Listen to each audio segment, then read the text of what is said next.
On day one, no one you know is sick. It feels like a normal day. It may stay like this for a long time until one day a few people you know are sick. And suddenly a few days later, it will seem like everyone is sick, and it will feel like it happened instantly.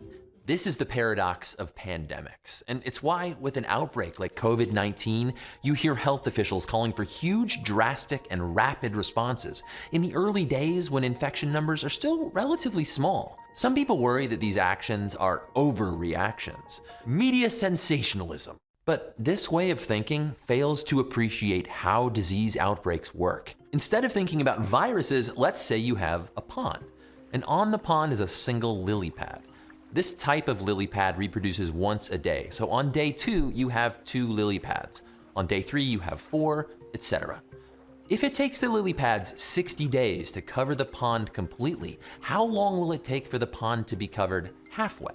The answer is 59 days. The area covered doubles from half to the whole pond on the last day. I bet some of you knew that though, because you're pretty smart. But on what day do the lily pads cover a mere 1% of the pond?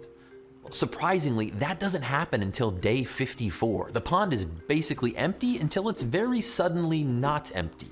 We go from covering less than 1% to covering the whole pond in just the final 7 days. This is exponential growth, and it's how pandemics work. In 1918, in the early days of the worst influenza pandemic in history, the city of Philadelphia ignored warnings and held a parade attended by 200,000 people.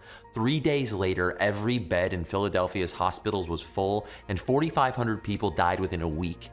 At the same time, St. Louis, 2 days after detecting the first cases, closed schools, playgrounds, even churches. Work shifts were changed. Public gatherings of more than 20 people were banned.